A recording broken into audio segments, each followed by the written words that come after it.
Am I the jerk for refusing to let my daughter's grandparents take her for Christmas after they threatened to sue me for custody? Posted by you/apprehensive mix 2251. I, 30F, am the single mother of Clara, 2F. My pregnancy wasn't planned. I had a no-strings-attached relationship with her father, Jack, 30M, for 7 months when I unexpectedly became pregnant. He lived in another state but visited my city monthly for business reasons, and we hit it off after meeting in a bar. We discussed our options regarding the pregnancy, but I decided to keep the baby.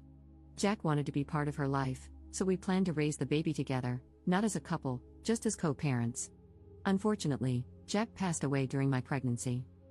Jack's parents, Linda and James, knew I was pregnant when he passed. We had already done a prenatal paternity test at the time. We were all devastated by his passing, but, of course, his parents were destroyed by it.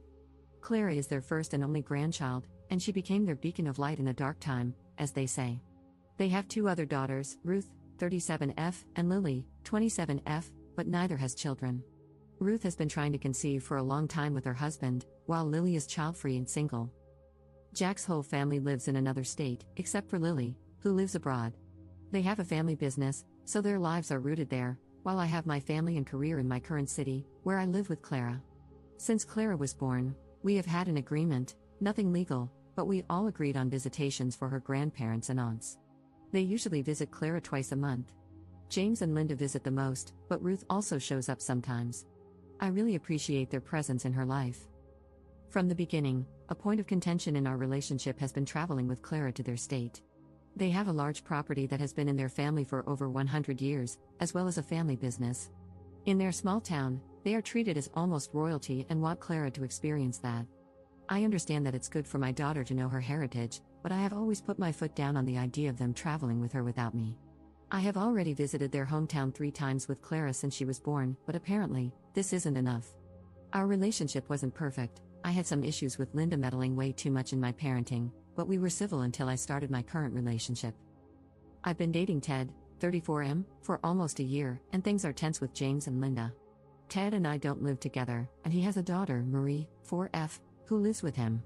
Linda has expressed disapproval of his constant presence in my house, which is not true. Both of us work a lot, and between our kids and other priorities, we probably see each other 3 to 4 times a week, of Marie having playdates and sleepovers with Clara, and the list goes on. She will find a way to comment on anything, even Ted's car parked in front of my house. Things escalated 2 weeks ago when I emailed Linda, James, and Ruth an invite for Christmas Eve. Ted and I will be hosting a get-together with our families and close friends. I decided to invite Clara's grandparents so they could spend Christmas Eve with her, but I also let them know that if they preferred, they could take her for lunch on Christmas Day. The next day, Linda texted me that they already had plans to take Clara to their home for Christmas. I said that this was not happening. I didn't hear anything from her for about 2 days. Then Linda called me, stating that she had given me 2 days to cool off and be reasonable. I asked what she meant, and she said they have rights over Clara and had waited too long to take her home for Christmas. Now that she is older, she can travel without me. I said that this was never discussed and that I would not let them travel with my daughter without even talking to me about it first. Linda said this was the discussion before the travel. I laughed on the call and told her she was delusional. Things escalated quickly after that. I was accused of trying to replace Jack in Clara's life, and I also said some things that were a little cruel about Jack never even meeting Clara. After Linda hung up on me, James called and tried to reason with me. He let it slip that they had bought Clara's plane tickets 2 months ago without asking me first.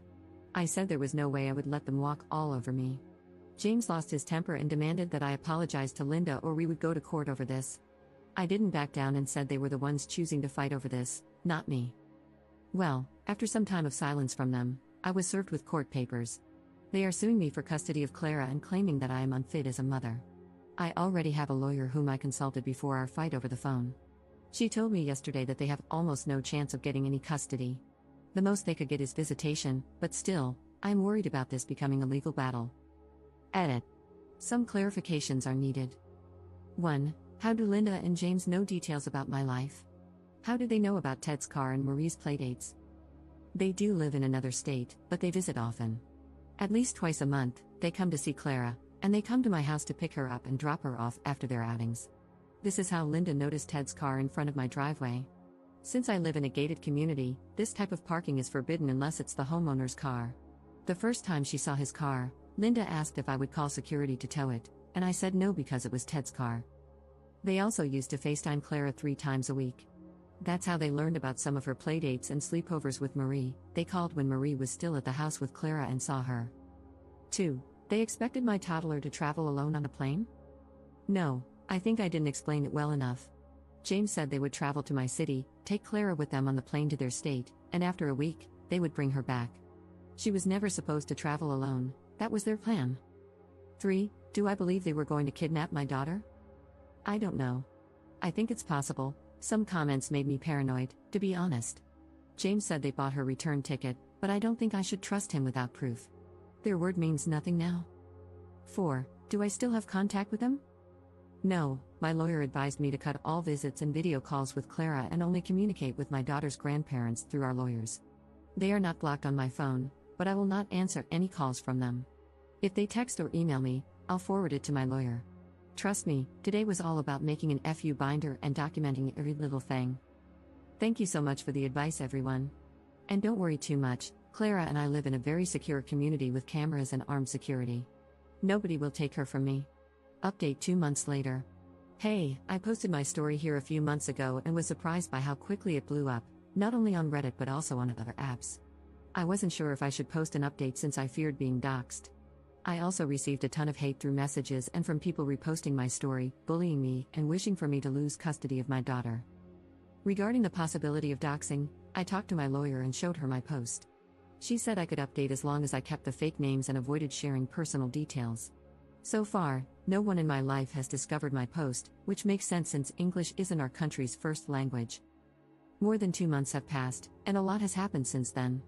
My life was really chaotic for a few weeks, and I felt like I couldn't celebrate Christmas the way I truly wanted because I was constantly worried about the custody lawsuit. I'm relieved to say that it's over now. To those worried about Clara, I thank you for being so kind. Clara is healthy and happy. Luckily, no one has tried to take her from me. I know a lot of you mentioned the possibility of kidnapping. I'm still worried about it, but nothing has happened. After I made my post, I spent several days working with my lawyer, my family, and even the home security company I hired to ensure Clara was safe. I made sure all my security cameras were working and gathered all the necessary documentation for court. My lawyer and I prepared extensive documentation about me and Clara and even obtained the visitation records from my gated community, which proved that Ted has never spent the night here. My family was very aware of my fears about kidnapping and made sure to always be around us. I have to thank you all for the incredible advice I received. I don't want to dwell too much on the haters because 90% of the comments and messages were truly kind and caring. I tried my best to listen to my lawyer and consider many of the things you all suggested to ensure our safety.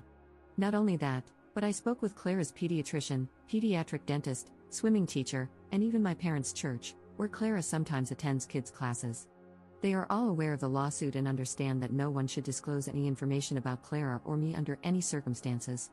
Everyone is on the same page, providing support and being understanding. Some people also advised me to speak with Clara's aunts to see if they were aware of the lawsuit and the possibility that their parents might try to take my daughter. I wasn't sure how to approach this, but my lawyer said I could try to communicate with them, only via text or email. Before I could do this, Lily, Jack's younger sister who lives in Europe, texted me to ask if I had received Clara's Christmas gifts that she had sent by mail. I saw this as an opportunity and wrote her a message explaining what was happening with her parents. Lily said she had no idea about the lawsuit or that they wanted to take Clara for Christmas and fly with her on a plane. She said she would speak with Ruth and ask her about it since Ruth had been very distant from their family group chat at the time. A day later, Lily and Ruth created a group chat to talk to me. They asked if we could have a video call, and I told them I needed to consult my lawyer first. My lawyer agreed to the call as long as they allowed me to record it to ensure nothing could be used against me. Both agreed, and we had a video call that turned out to be very enlightening. Ruth apologized for being absent from our lives over the past few months. She had been dealing with many personal issues but had happy news to share. She had gone through her 3rd round of IVF, and was now about 22 weeks pregnant with her first child. She had kept everything quiet, only she and her husband, Sam, knew about the IVF process and pregnancy. She explained that this was because Linda had put too much pressure and stress on her during previous IVF attempts. Ruth had been distancing herself from anything that raised her anxiety levels, and her mother was a major source of that anxiety. Her pregnancy is great news, though it didn't surprise me since I knew she had been trying for a baby. I'm happy she was finally able to conceive. Here, I have to explain that Linda is what people call a boy mom. She never got along with her daughters. I had an inkling about this, But since I wasn't close to them, I had no idea how bad the relationship really was. They just seemed distant, and James appeared to be closer to their daughters. Ruth swore that she didn't know about the lawsuit until Lily called her the day before. After that, she spoke with her dad and his best friend, who is a lawyer, to try to understand what was going on. She was surprised that James's friend didn't know anything about the lawsuit since he is usually the lawyer representing him. James, on the other hand, tried to divert the subject when Ruth asked, but she pressured him, and eventually, he folded and told her everything. James claimed that he didn't want to sue me, but Linda's mental health had deteriorated to the point that he feared for her well-being. The only thing that could get her out of bed was Clara and the thought of having her around. He ignored that this made Linda the one who was not fit to raise a child, not me. His plan was to pressure me with a lawsuit in order to make me accept a better visitation deal for them.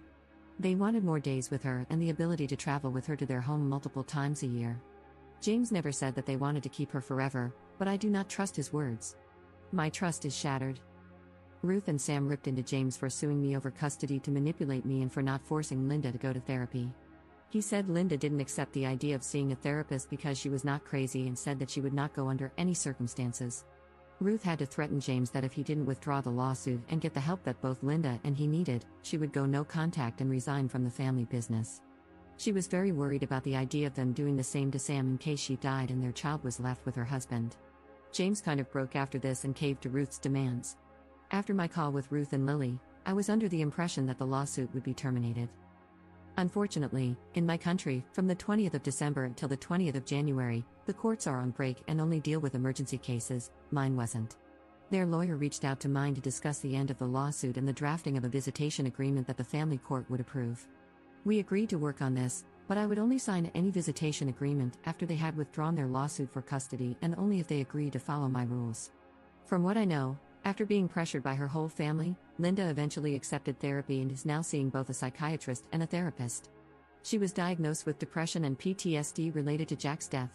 I know this because my lawyer demanded that her doctors provide an evaluation of Linda's mental state as part of our legal agreement for me to accept a visitation deal with Clara's grandparents.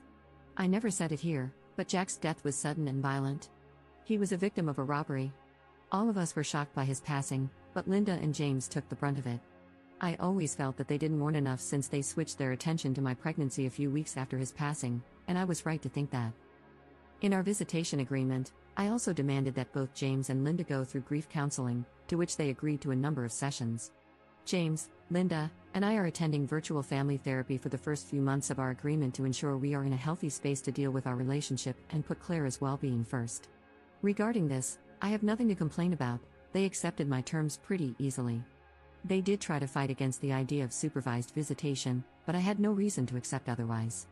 Now they will visit Clara twice a month at a family center in my city. This is something my country has. It is a public building where matters related to the custody of minors and family issues regarding custody are handled.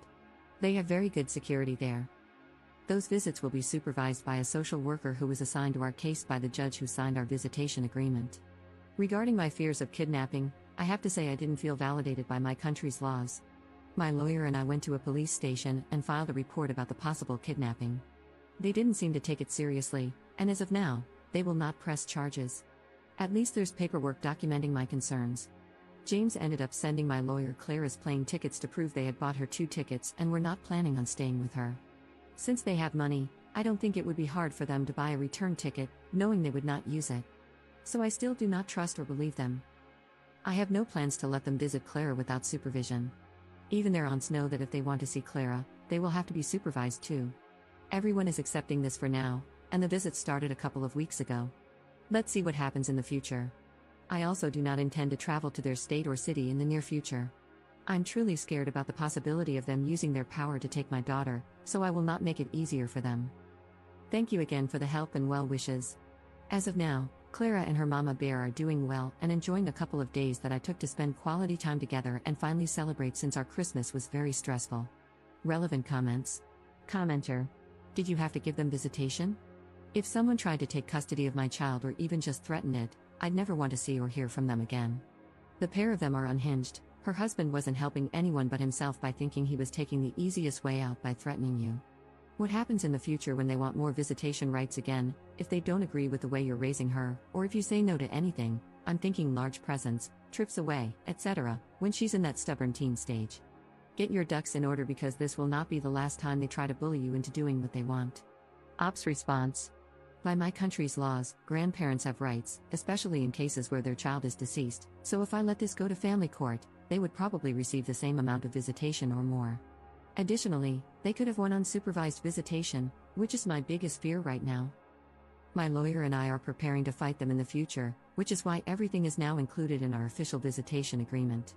That's also why I am playing the long game, demonstrating to the family court that I am not alienating my daughter from her father's family. This helps create a positive image of me as a mother and will make it very difficult for them to win anything related to my daughter's custody in the future. I am ready to fight them, don't worry.